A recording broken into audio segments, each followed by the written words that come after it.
थोड्याच वेळात माने सर यांचं मार्गदर्शन होणार आहे. आपण सर्वांनी आपापली जागा घ्यायची आहे. महाराष्ट्राच्या विविध भागातून आलेल्या बहुजन रिपब्लिकन सोशलिस्ट पार्टीच्या कार्यकर्त्यांचं महिलांचं मनापासून स्वागत करतो.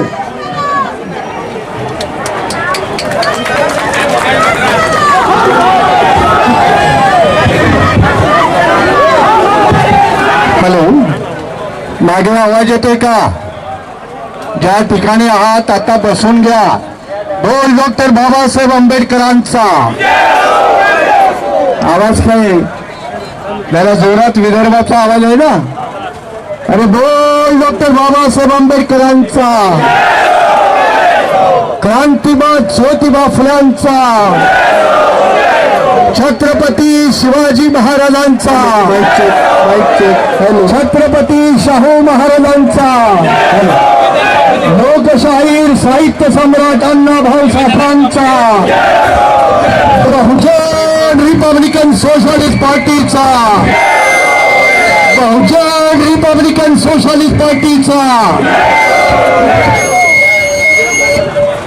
मित्रांनो, आता तुम्हाला एक नम्र विनंती आहे. मोर्चा आपल्या इच्छित स्थळी पोहोचलेला आहे, त्यामुळे गर्दी न करता मागं सरकून शांतपणे, नागपुरामध्ये बसायला जागा कमी नाही.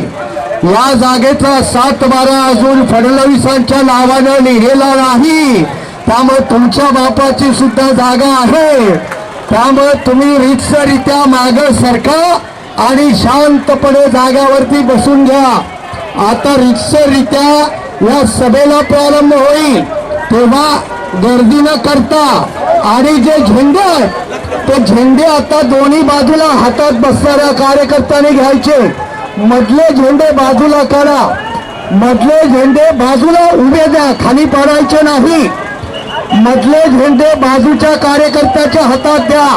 आणि आता आहेत तिथे मागचे लोक, व्हॉलेंटियर कार्यकर्त्यांनी मागच्या कार्यकर्त्याला बसवण्याचं काम करावं.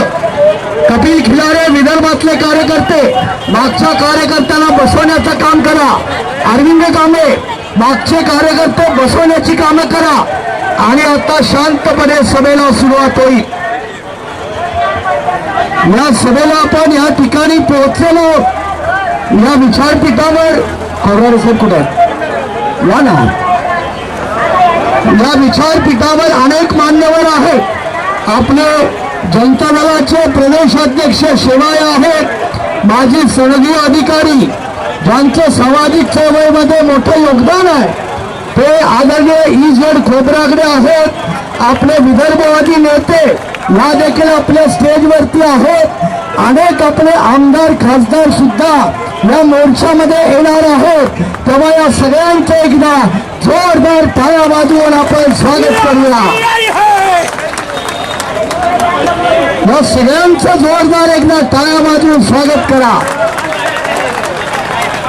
बहुजन रिपब्लिकन सोशलिस्ट पार्टीचा शेतकरी कामगार पक्षाचे कार्यालय सचिव आदरणीय राजू कोरडे ॲडव्होकेट आणि शेतकरी कामगार पक्षाचे सर्व आमदार भाई जयंत पाटील यांचं या ठिकाणी आगमन झालेलं आहे. या सगळ्यांचं एकदा जोरदार टाळ्या वाजवून आपण स्वागत करायचं. बहुजन रिपब्लिकन सोशलिस्ट पार्टीचा अरे विदर्भ आता पुरं करो, अरे विदर्भ आता पुरं करो, अरे महापुरुषांचा अपमान करणारं सरकार मुर्दाबाद, अरे महापुरुषांचा अपमान करणारं सरकार मुर्दाबाद. अरे पेसा कायदा लागू झालाच पाहिजे, अरे पेसा कायदा लागू झालाच पाहिजे, अरे वेगळा विदर्भ झालाच पाहिजे, अरे पदोन्नती आरक्षण मिळालंच पाहिजे, अरे पदोन्नती आरक्षण मिळालंच पाहिजे, अरे मुस्लिमांचं 5% आरक्षण मिळालंच पाहिजे. बहुजन रिपब्लिकन सोशलिस्ट पार्टी जिंदाबाद, बहुजन रिपब्लिकन सोशलिस्ट पार्टी जिंदाबाद. यानंतर या मोर्चाची रिक्षा सुरुवात आपल्या विदर्भ प्रदेश बहुजन रिपब्लिकन सोशलिस्ट पार्टीचे अध्यक्ष हे आपले स्वागत करतील. बीआरएसपी विदर्भ प्रदेश अध्यक्ष विशेष ठिकाणे बहुजन रिपब्लिकन सोशलिस्ट पक्षाचं, बहुजन रिपब्लिकन सोशलिस्ट पक्षाचं, डॉक्टर बाबासाहेब आंबेडकरांचं.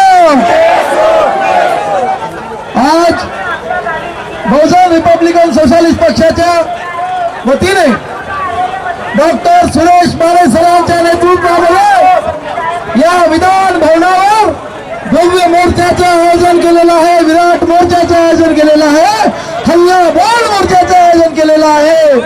तर या मोर्चामध्ये महाराष्ट्राच्या कानाकोपऱ्यातून आंबेडकरवादी जनता या ठिकाणी उपस्थित झाली. बहुजन रिपब्लिकन सोशलिस्ट पक्ष मोर्चाला प्रतिसाद पाहून सरकारचे धाबे बनवलेले होते. त्या परिस्थितीचा विचार करून आम्ही विदर्भ वेगळा मानतो आहे. त्याचं कारणही तसंच आहे, कारण विदर्भ वेगळा झाल्याशिवाय आम्हाला जो बॅकलॉग कळलेला आहे, थांबलेला आहे, तो पूर्ण होणार नाही. आम्हाला माहिती आहे गेल्या 70 वर्षापासून हीच परिस्थिती या महाराष्ट्रामध्ये सुरू आहे. म्हणून आता विदर्भ झालाच पाहिजे. मित्रांनो, तेवढ्यावरच नाही, आमच्या शेतकरी बांधव देखील हवालदिल झालाय.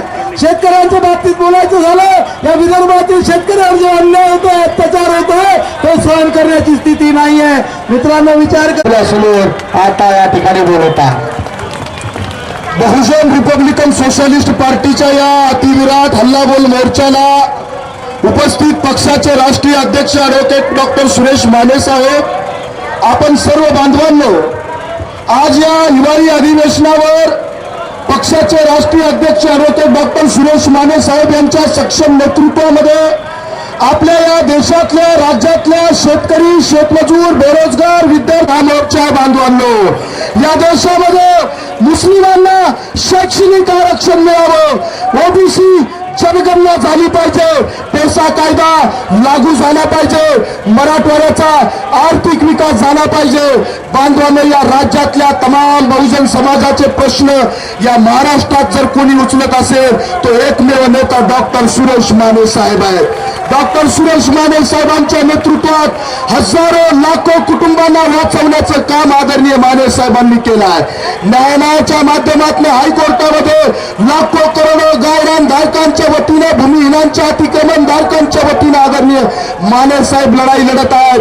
न्यायालय लढाई तर मजबूतीने लढतच आहेत, परंतु रस्त्यावरची लढाई देखील या ठिकाणी मजबूतीने लढत आहेत.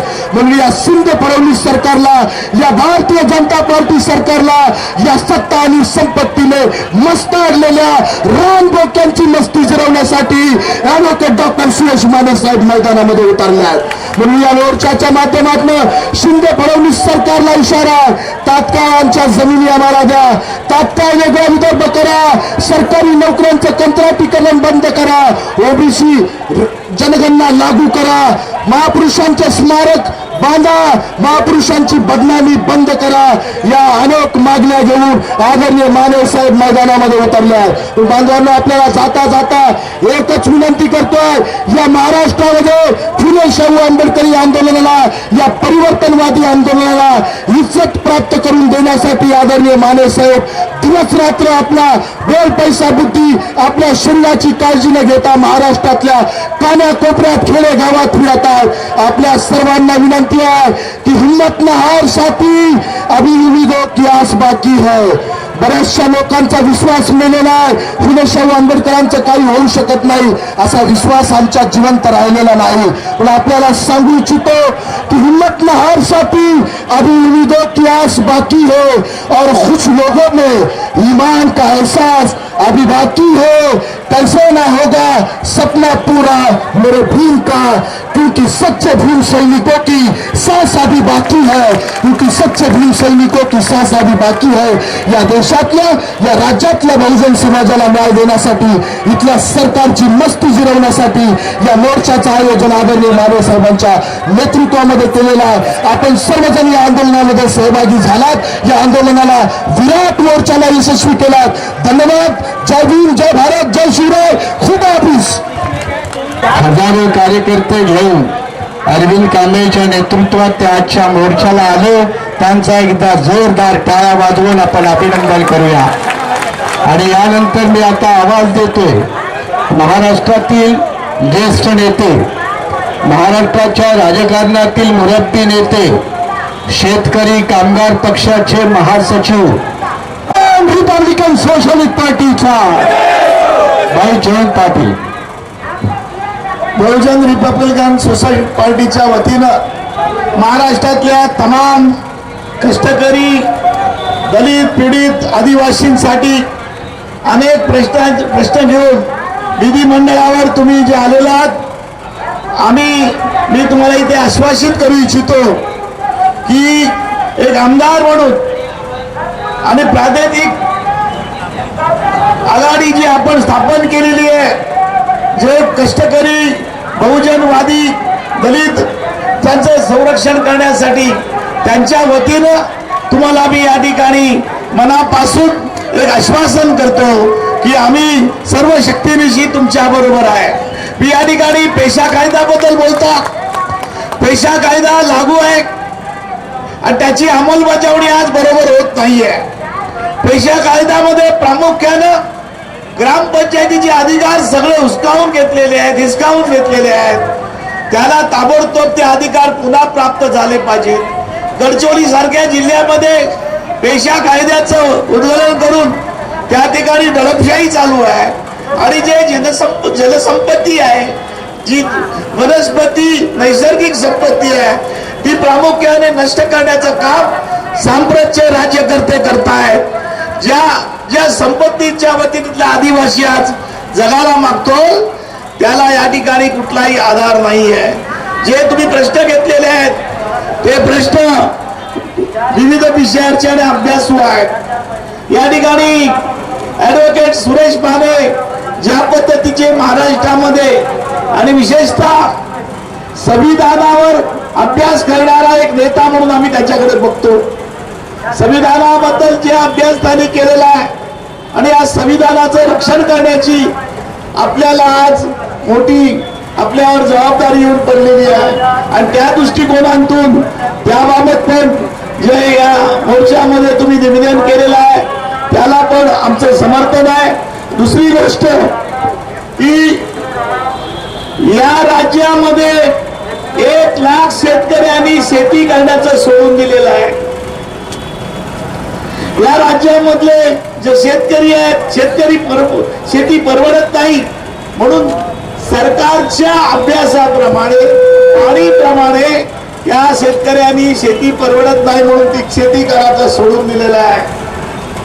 ऍडव्होकेट माने यांची सातत्यानं याचा पाठपुरावा केला जातो आणि याची मागणी राहते की या शेतकऱ्यांना 5,000 रुपये पेन्शन या ठिकाणी मिळालं पाहिजे.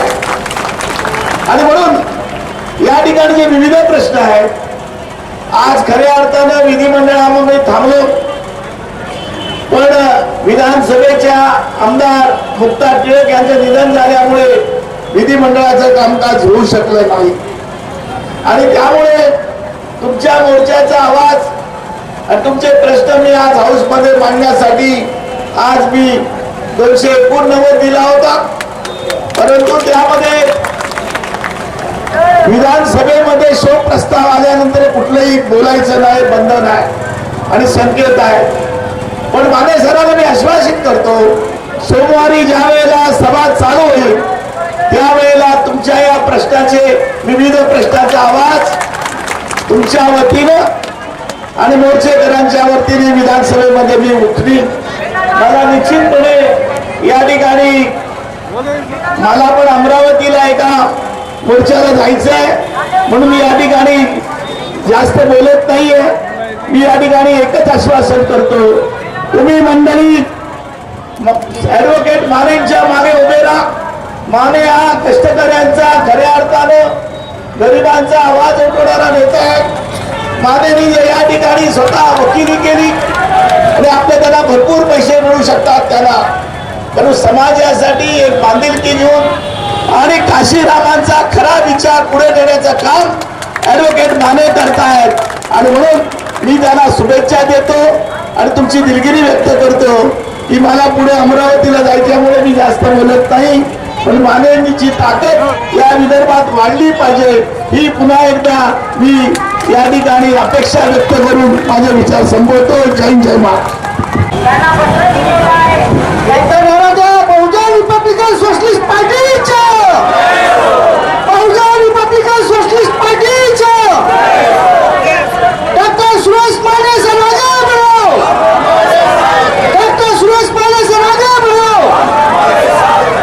बहुजन रिपब्लिकन सोशलिस्ट पार्टी के आज के इस महामोर्चा में उपस्थित बहुजन समाज के साथियों, बहुजन रिपब्लिकन सोशलिस्ट पार्टी के समर्थक कार्यकर्ताओं, महाराष्ट्र के नागरिकों, आज हम लोगों ने Bahujan Samaj Republican socialist party की तरफ से आज ये जो मोर्चा निकाला गया है, महाराष्ट्र की ये जो सोती हुई सरकार है, केंद्र की जो सोती हुई सरकार है, इन दोनों सरकारों को जलाने के लिए निकाला है. क्योंकि ये जो सरकारें हैं ये वास्तव में बहुजन समाज के लोगों को मूर्ख बनाने का काम कर रही है. तो ये जो सरकारें हैं इन सरकारों के सामने बहुजन समाज के लोगों की जो मांग है उस मांग को पहुंचाने के लिए आज ये जो सरकार चल रही है समृद्धि मार्ग खोलती है, लेकिन बहुजन समाज के समृद्धि का मार्ग लोग नहीं खोलते हैं.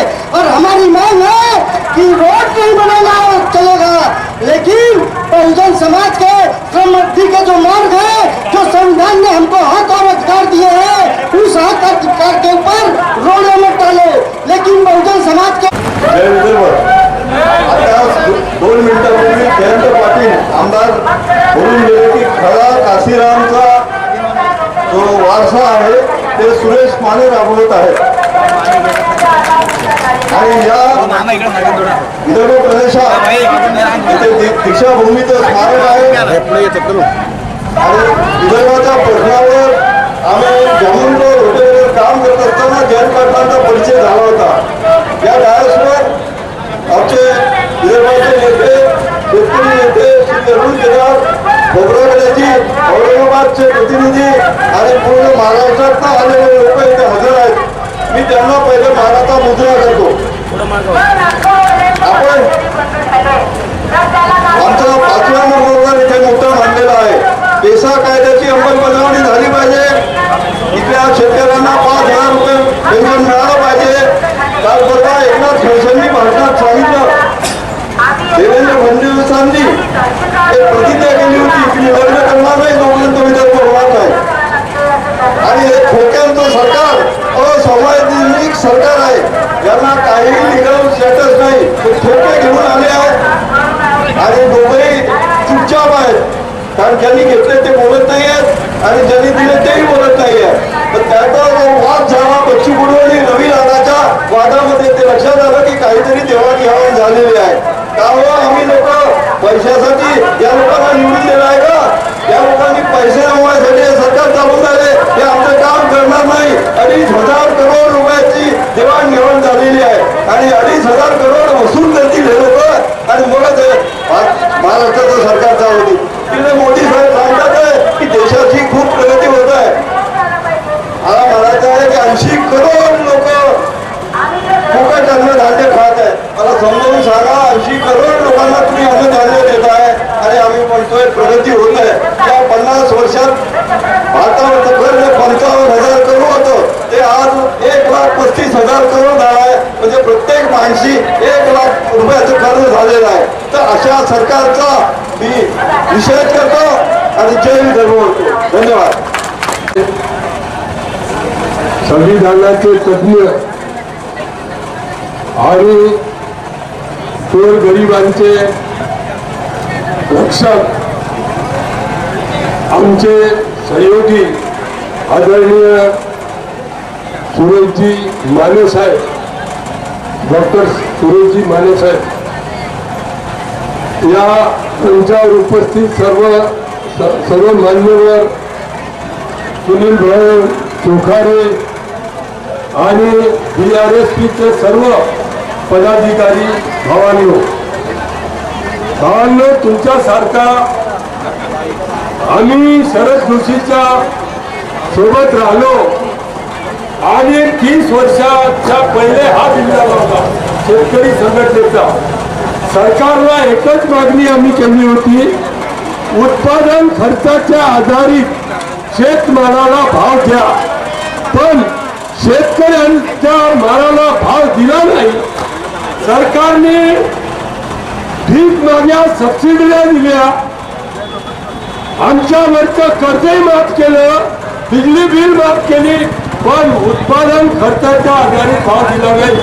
म्हणून आमची दशा अशी झाली की आता जे शेकापचे नेते इथे आले होते ते जयंत पाटील साहेब की 1 लाख लोकांनी शेती करणं सोडलं आणि शहरात येऊन झोपडपट्टीत, नाल्याजवळ, नदीजवळ आपला निवास करून. धन्यवाद सर. यहाँ मंच पर उपस्थित सभी आदरणीय भाइयों और मेरे सामने ऑडियंस पे जो हमारी जो महिलाएं खास करके यहाँ ज़्यादा रुचि है, मैं उन सबको बहुत बहुत धन्यवाद अदा करता हूँ कि आपने सुरेश माने साहब की आवाज़ में आप यहाँ तक आए. दोस्तों, भारत एक लोकतांत्रिक देश है और लोकतांत्रिक देश के अंदर में जब तक हमको थोड़ा ये अधिकार है कि हम अपने मांगों के लिए और अपने अधिकारों के लिए जो है हमको सड़कों पे आना पड़ता है. ये बहुत शर्म की बात है कि लोकतांत्रिक देश होते हुए भी जो हमको सड़कों पे और ये आना पड़ता है. मैं लखनऊ स्टेडियम में कल 2 दिन पहले गया था और वहाँ देखा कि कई जो मांगे हैं हमारे साथियों की 20-20 साल 30-30 साल से ये मांगे अपनी मांगते जा रहे हैं, लेकिन वो मांगे जो है वो अब तक पूरी नहीं हो रही है. दोस्तों, हमारे विधायक, हमारे सांसद तो बहुत जो है तो यहाँ पर अधिवेशन में आते हैं और वो भरपूर यहाँ की जो होते हैं भरी में रहती है. उनको VIP सुविधाएं जो है यहाँ के नागपुर के अंदर में उनको दी जाती है, लेकिन आम जनता जो सड़कों पे आती है और जो उनको भूखे प्यासे रखे अपने मांगों के लिए सड़कों पे आना पड़ता है. लेकिन दोस्तों, ये जो है जे काही मंडळी आहे त्याने थोडंसं पुढे यावं, ते रिकाम्या जागा भरून ठेवा, खाली जागा असताप्रमाणे तिथे कार्यकर्त्यांनी बसून घ्यावं. महिला पुढे चर्चा केली, पुढे बाजूच्या महिला जरा मैदानातल्या एवढ्या होता झाले की आता 1 तासभर सावलीत बसला जरा उन्हातल्या. नागपूरच्या महिला मैदानातल्या जरा पुढे यायच्या. या थोड्या बहुजन रिपब्लिकन सोशलिस्ट पार्टीच्या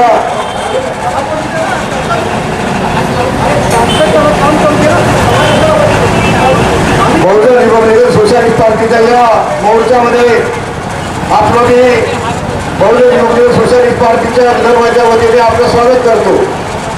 9 ऑक्टोबर 2015 बहुजन रिपब्लिकन सोशलिस्ट पार्टीची याच स्टेशन पार्कवरती 9 ऑक्टोबर 2015 स्थापना झाली आणि 15 डिसेंबर 2015 पहिला प्रचंड मोर्चा आम्ही या विधान भवनावर काढला. त्यानंतर 27 जुलै 2016 मुंबईमध्ये भाई खेड्याचे आझाद मैदान 35,000च्या उपस्थितीमध्ये प्रचंड मोर्चा काढला. त्यामध्येही आम्ही विदर्भाची मागणी केली.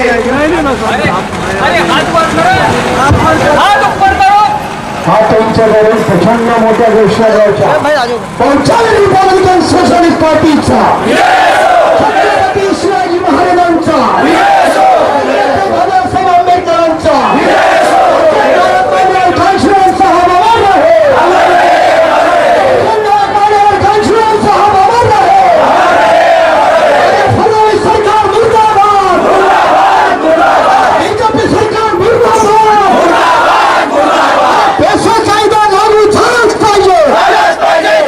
वेगळा विदर्भ झालाच पाहिजे. वेगळा विदर्भ झालाच पाहिजे. अरे शेतकऱ्यांचं सरकार नसणारं सरकार मुर्दाबाद. अरे फडणवीस शिंदे सरकार मुर्दाबाद. आदिवासी विरोधी सरकार मुर्दाबाद. बहुजन रिपब्लिकन सोशलिस्ट पार्टीचा, बहुजन रिपब्लिकन सोशलिस्ट पार्टीचा, डॉक्टर बाबासाहेब आंबेडकरांचा, ज्योतिबा फुलांचा, छत्रपती शाहू महाराजांचा, बहुजन नायक मनोहर कांशीराम साहेब अमर रहे. जिंदाबाद जिंदाबाद जिंदाबाद जिंदाबाद. अरे जिंदाबाद जिंदाबाद. यानंतर रमेश पाटलांचं संबोधन पूर्ण होईल. त्याच्यानंतर इजल खोबराडे साहेब आणि त्याच्यानंतर आपलं शिष्टमंडळ जाऊन आलं. पण आमच्या मराठवाड्यामध्ये गायलान हक्क अभियान चालवणारे लोकमोर्चा नावाचं अभियान चालवणार. धन्यवाद सर. सर्व उपस्थित मोर्चासाठी आलेल्या जनतेला मी प्रथम जय भीम करतो. मित्र साहेबांनी जे आता मार्गदर्शन केलेलं आहे मी तर फार छोटा कार्यकर्ता आहे. पण साहेबांचं जे काम ते काम करण्याची पद्धत म्हणजे सामान्य माणसाला न्याय देण्याची जी पद्धत आहे ती पाहून आम्ही त्याच्या विरोध झालो. आणि आम्ही जे संपूर्ण मराठवाड्यातलं 8 जिल्ह्याचं जे नेतृत्व आणि काम साहेबांकडे सोपवलं. साहेबांनी अतिशय आम्हाला तिथे सुद्धा मुंबईच्या ऑफिसमध्ये बोलून सुद्धा त्यावर मार्गदर्शन केलं. बंगल्यावर सुद्धा बोलून त्यावर मार्गदर्शन केलं. आणि बरोबर शासनाला कसे कायद्याच्या पद्धतीने पकडायचे ते त्यांनी पकडलेलं आहे. निश्चितच ते साहेब आपल्याला न्याय देतील. आणि मराठवाड्यात 40 वर्षापासून माझा प्रश्न एकाही नेत्यानं सोडवला नाही किंवा एकाही नेत्यानं त्या गंभीरतेने त्या प्रश्नाकडे बघितलं नाही. ज्या पद्धतीने साहेबांनी बघितलं शेवटच्या क्षणी आम्ही साहेबांकडे गेलो. साहेबांनी भेट घेतली. साहेबांनी वेळ दिला आणि सांगितलं बस आता तुमचा प्रश्न मार्गी लागेल काही काय फक्त एका रीतीने राहा आणि एका रीतीने काम करा. साहेबांचा आदेश मानून आम्ही असं गायनधारक साहेबांच्या पाठीशी आहोत. याही पुढे या रस्त्याच्या सोबत आम्हाला खाना लावून पूर्ण मराठवाड्यात आम्ही काम करणार आहोत. तेवढे अभिवादन देतो आणि थांबतो. जय भीम. धन्यवाद सर. सर्व उपस्थित मोर्चासाठी आलेल्या जनतेला मी प्रथम जय भीम करतो. मित्र साहेबांनी जे आता मार्गदर्शन केलेलं आहे मी तर फार छोटा कार्यकर्ता आहे. पण साहेबांचं जे काम ते काम करण्याची पद्धत म्हणजे सामान्य माणसाला न्याय देण्याची जी पद्धत आहे ती पाहून आम्ही त्याच्या विरोध झालो. आणि आम्ही जे संपूर्ण मराठवाड्यातलं 8 जिल्ह्याचं जे नेतृत्व आणि काम साहेबांकडे सोपवलं. साहेबांनी अतिशय आम्हाला तिथे सुद्धा मुंबईच्या ऑफिसमध्ये बोलून सुद्धा त्यावर मार्गदर्शन केलं. बंगल्यावर सुद्धा बोलून त्यावर मार्गदर्शन केलं. आणि बरोबर शासनाला कसे कायद्याच्या पद्धतीने पकडायचे ते त्यांनी पकडलेलं आहे. निश्चितच ते साहेब आपल्याला न्याय देतील. आणि मराठवाड्यात 40 वर्षापासून माझा प्रश्न एकाही नेत्यानं सोडवला नाही किंवा एकाही नेत्यानं त्या गंभीरतेने त्या प्रश्नाकडे बघितलं नाही. ज्या पद्धतीने साहेबांनी बघितलं शेवटच्या क्षणी आम्ही साहेबांकडे गेलो. साहेबांनी भेट घेतली. साहेबांनी वेळ दिला आणि सांगितलं बस आता तुमचा प्रश्न मार्गी लागेल काही काय फक्त एका रीतीने राहा आणि एका रीतीने काम करा. साहेबांचा आदेश मानून आम्ही असं गायनधारक साहेबांच्या पाठीशी आहोत. याही पुढे या रस्त्याच्या सोबत आम्हाला खाना लावून पूर्ण मराठवाड्यात आम्ही काम करणार आहोत. तेवढे अभिवादन देतो आणि थांबतो. जय भीम. धन्यवाद सर. सर्व उपस्थित मोर्चासाठी आलेल्या जनतेला मी प्रथम जय भीम करतो. मित्र साहेबांनी जे आता मार्गदर्शन केलेलं आहे मी तर फार छोटा कार्यकर्ता आहे. पण साहेबांचं जे काम ते काम करण्याची पद्धत म्हणजे सामान्य माणसाला न्याय देण्याची जी पद्धत आहे ती पाहून आम्ही त्याच्या विरुद्ध झालो. डॉक्टर माने साहेब आगे बढ़ो, हम आपके साथ हैं. सर्वांना जय भीम. हे खरं आहे की मी सहजासहजी मोर्चामध्ये जाऊन भाषण करत नाही, पण डॉक्टर माने साहेब हे आमचे मित्र आहेत, संविधान तज्ज्ञ आहेत, एक समजदार नेते आहेत, नेतृत्व करतात आणि त्यांनी जे काही 12-13 मागण्या त्या सरकारकडे मांडलेल्या आहेत त्या मागण्याचं समर्थन करण्यासाठी मी या ठिकाणी आलो आहे. आमचे सुभाष मुंडे साहेब जे गायरान हक्क अभियान चालवतात, त्यांची माझी नाशिकला पण भेट झाली होती. हा गायरांचा विषय फार जुना विषय आहे. त्या भूमीहीन लोकांनी आपल्याला जमिनीचे हक्क मिळाले पाहिजे, ते सरकारने त्याचे आदेश काढले, त्याची अंमलबजावणी झाली नाही. उलट ते अतिक्रमण काढून टाकण्यासाठी सरकार काम करते आणि त्याच्या विरोधामध्ये हा मोर्चा मोठ्या प्रमाणामध्ये आपण त्यामध्ये सहभागी झालात. मी एक मोर्चेकरी म्हणून या ठिकाणी सहभागी झालो. मी काही BRSPचा किंवा कोणत्याही राजकीय पक्षाचा सदस्य नाही किंवा काही नाही, परंतु जे प्रश्न आपण मांडतो आहे, ज्या मागण्या मांडतो आहेत, ह्या संविधानाच्या मागण्या आहेत. जे डॉक्टर बाबासाहेब आंबेडकर यांनी शैक्षणिक, सामाजिक, आर्थिक विकासाचा जे राज्यकर्त्याला संविधानाच्या अनुच्छेद 46 प्रमाणे आदेश दिलेला आहे, त्या आदेशाची परिपूर्तता सरकार करत नाही. म्हणून सरकारला सांगण्यासाठी हा मोर्चा आहे आणि मी या ठिकाणी त्यासाठी उभा आहे. आम्ही पण संविधान फाउंडेशनच्या माध्यमातून अनेक वर्षापासून संविधानाची जागृती करत असताना संविधानाने जे आम्हाला हक्क दिलेले आहेत, जे अधिकार दिलेले आहेत, जो सामाजिक आर्थिक विकासाचा कार्यक्रम दिलेला आहे, त्याची जबाबदारी सरकारवर टाकलेली आहे. ते जर सरकार योग्य पद्धतीने करत नसेल तर ते सरकार, ते कोणत्याही पक्षाचं असो, ते सर्वसामान्याचं सरकार नसते, ते संविधानाचं सरकार नसते. आणि म्हणून संविधानाचा सन्मान झाला पाहिजे, संविधानाची अंमलबजावणी झाली पाहिजे, हे सरकारला सांगण्यासाठी आपण या ठिकाणी उपस्थित झालेलो आहोत. आता विधानसभेवर हा मोर्चा आलेला आहे. आपण घरी गेल्यानंतर मी तर असं म्हणेन माने सर की आपण आपल्या जिल्ह्याच्या कलेक्टरकडे जाऊन सातत्याने ह्या मागण्या मांडल्या पाहिजे आणि सरकारला, जे जिल्हाधिकारी प्रतिनिधी असतात, त्यांना आपण हे भाग पाडले पाहिजे की आमच्यासाठी जे जे संविधानाने दिलेलं आहे ते आमच्यापर्यंत पोहोचवणं हे सरकारचे प्रतिनिधी, स्थानिक प्रशासन म्हणून तुमचं काम आहे. हा आग्रह आपल्याला प्रशासनाकडे जाऊन करावा लागेल. सामाजिक आर्थिक विकासासाठी बजेटचा कायदा झाला पाहिजे. आम्ही सातत्याने सरकारला 2017 पासून मांडतोय. काय आहे दलित आणि आदिवासीच्या बजेटचा कायदा, म्हणजे अनुसूचित जाती जमातीचं जे लोकसंख्या असेल त्या लोकसंख्येच्या प्रमाणामध्ये विकासासाठी बजेटमध्ये तरतूद केली पाहिजे.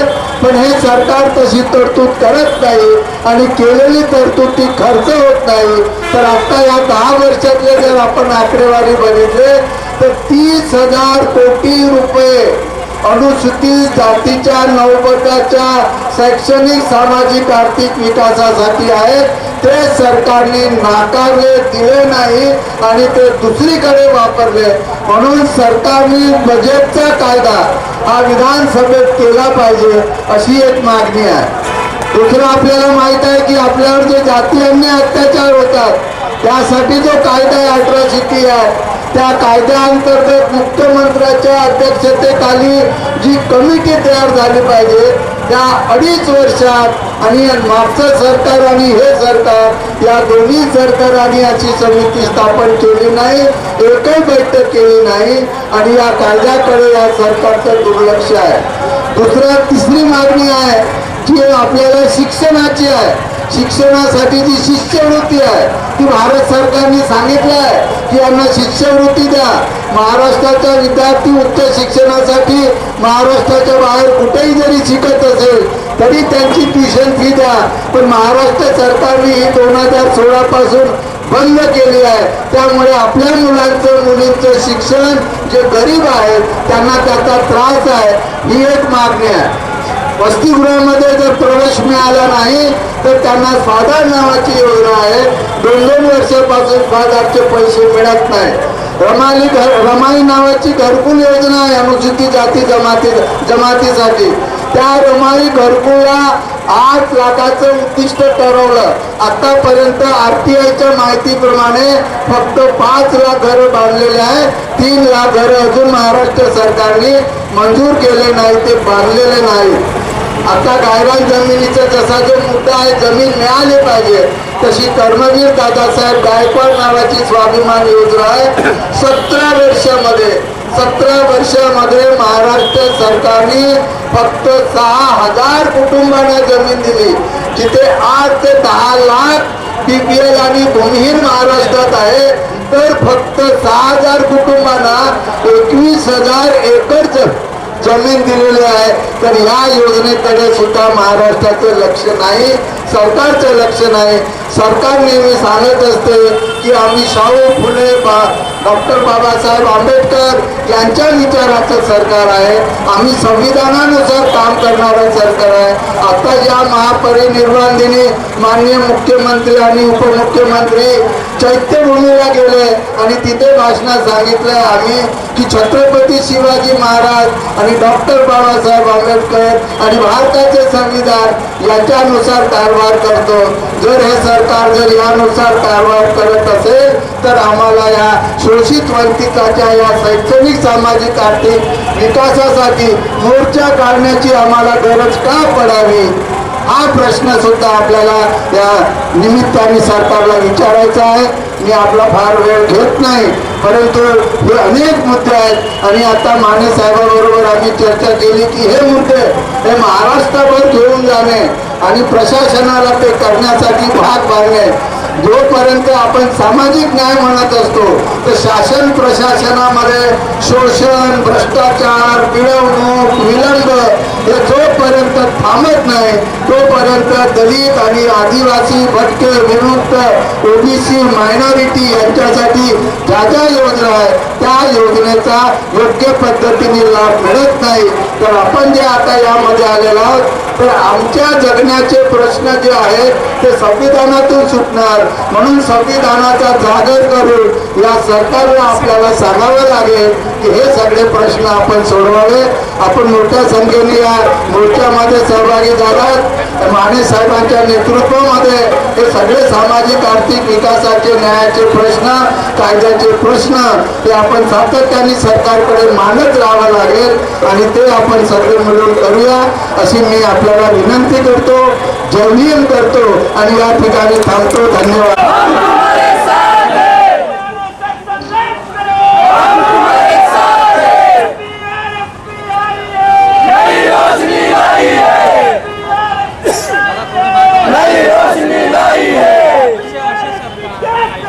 जनता का संघर्ष करेगी,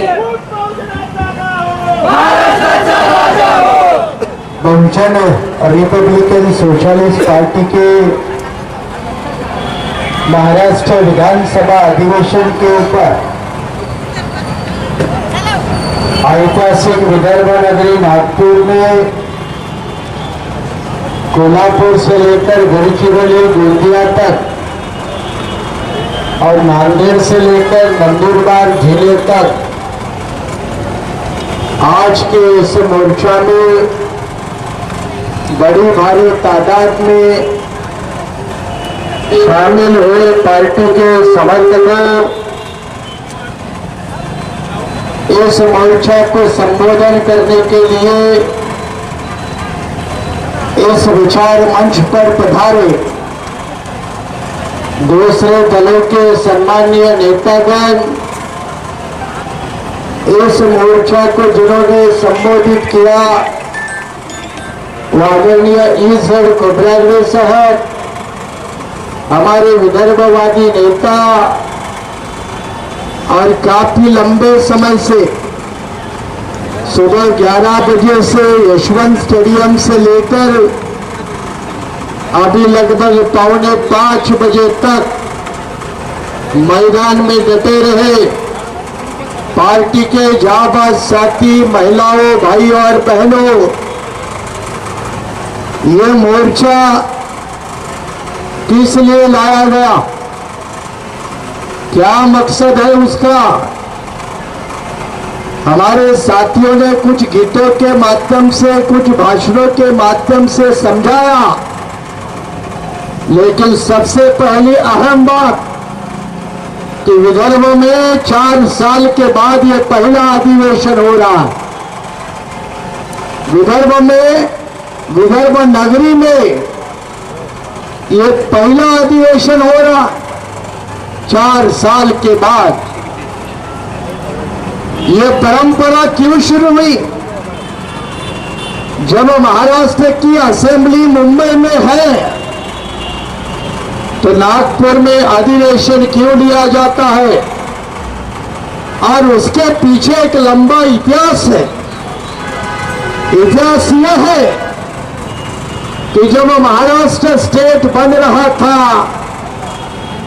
तो महाराष्ट्र स्टेट बनते वक्त मध्य प्रांत के कुछ लोगों से, जिसमें यह नागपुर आता है, जिसमें अकोला आता है, जिसमें यह विदर्भ का काफी बड़ा हिस्सा आता है, ये विदर्भ के जनता के साथ 2 करार के माध्यम से, एक नागपुर करार है और दूसरा अकोला करार है। ये दोनों करार के माध्यम से जब महाराष्ट्र का निर्माण हुआ तो विदर्भ के जनता के साथ न्याय किया जाएगा, यह आश्वासन विदर्भवादी जनता को दिया था। इसी आश्वासन के तहत महाराष्ट्र विधानसभा का अधिवेशन नागपुर नगरी में होगा और उसी अधिवेशन में नागपुर नहीं बल्कि विदर्भ के जनता के समस्याओं के ऊपर बहस होगी, समाधान निकलेगा। इसलिए नागपुर में अधिवेशन होता। लेकिन 19 तारीख से अधिवेशन शुरू हुआ। कितने बार ये सरकार ने विदर्भ के समस्याओं के ऊपर ध्यान दिलाया? क्या एक भी विदर्भ की समस्या को हाथ लगाया? एक भी समस्या को हाथ नहीं लगाया। खोखे और गोखे के पीछे पड़े हुए सरकार के नादान लोग इनको जनता की समस्या के बारे में, महाराष्ट्र के जनता के मेहनत से कमाए हुए करोड़ों टैक्स के रुपए में अधिवेशन के ऊपर करोड़ों रुपए जब बर्बाद होते हैं तो क्या सरकार में बैठे हुए लोग वो करोड़ों रुपए का इस्तेमाल कर क्या जनता के समस्या का समाधान करते हैं? और उसका जवाब ना है। ना इसलिए है कि पिछले 19 तारीख से आज 23 तारीख है, 4 दिन हो गए। कौन सा महाराष्ट्र के जनता का मामला सरकार ने उसके ऊपर निर्णय किया? यहां हमारे विदर्भवादी नेता है, विदर्भ का आंदोलन है, विदर्भ का अलग मोर्चा भी हुआ। 2014 में क्या बीजेपी ने अपने घोषणा पत्र में क्या विदर्भ का वादा नहीं किया था? क्या विदर्भ के बीजेपी के नेताओं ने, बावन कुलेजी अभी आप भूल गए, सुधीर मुनगंटीवार आप भूल गए, गडकरी जी आप भूल गए, और भूलने में तो देवेंद्र फडणवीस वस्ताद है, ये भूलने में भी वस्ताद है। क्या आपने एफिडेविट नहीं दिए थे विदर्भ के ऊपर? क्या विदर्भ के लोगों का वोटिंग नहीं लिया था, मतदान नहीं लिया था? और विदर्भ के जनता ने आपको मतदान भी करके एफिडेविट भी दिए थे। विदर्भ मुद्दे का राजनीति करके बीजेपी विदर्भ में बड़ी हुई, आमदार बने, खासदार बने, कहने लगे हमारे पास अब केंद्र की सरकार नहीं, केंद्र की सरकार बुलवा दो।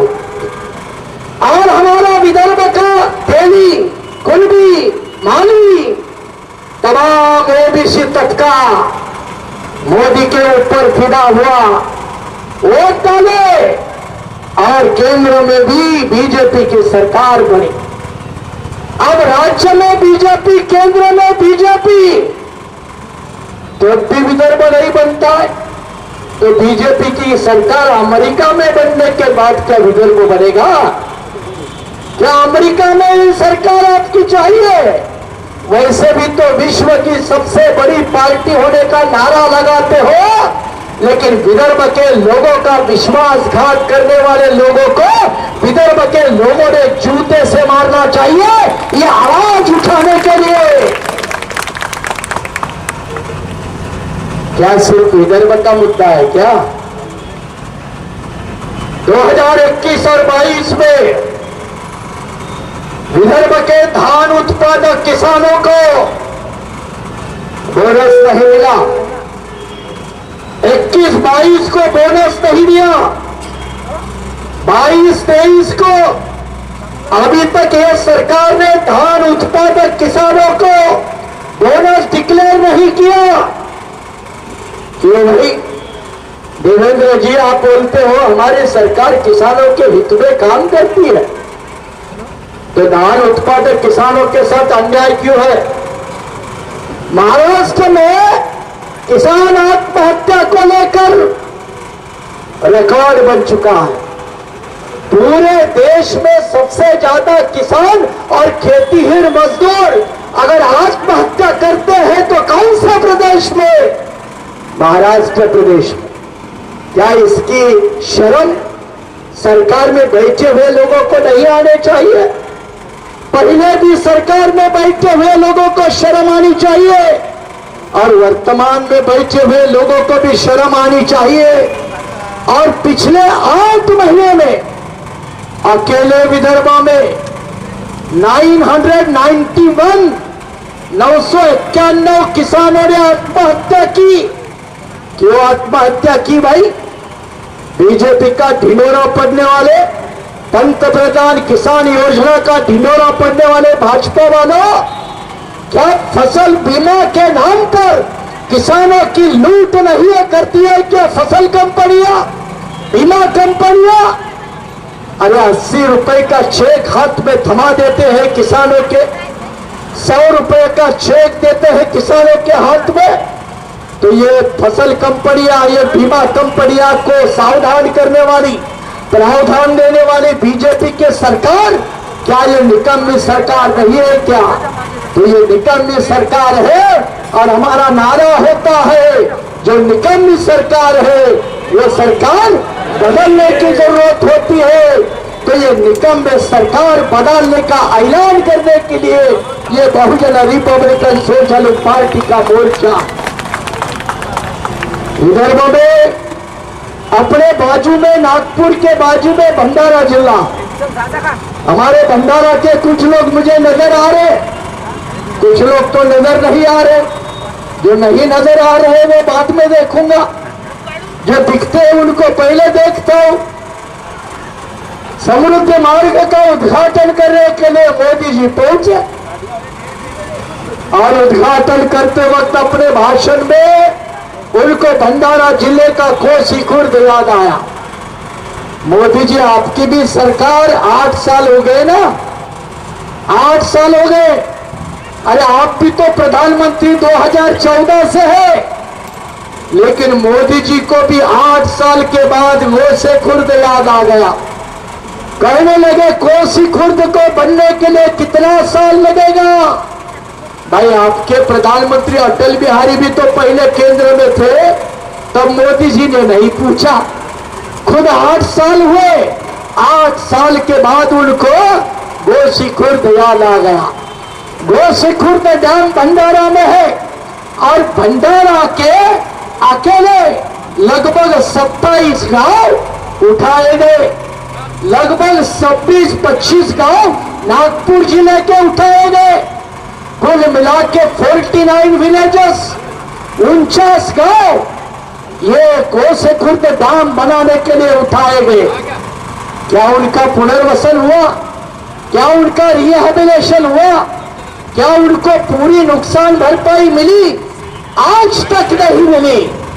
तो फडणवीस सरकार, अरे भाई आप तो विदर्भ वादा तो बहुत बार करते हो, तो कम से कम ये हमारे विदर्भ जिले के, भंडारा जिले के कोसी खुर्द डैम के प्रभावित लोगों को न्याय देने का काम अगर आपके रग में और आपके खून में विदर्भ के मिट्टी का रंग है, तो विदर्भ के लोगों के साथ तुम न्याय करके रहोगे, वरना विदर्भ के विश्वासघाती आप गुनहगार लोग होंगे।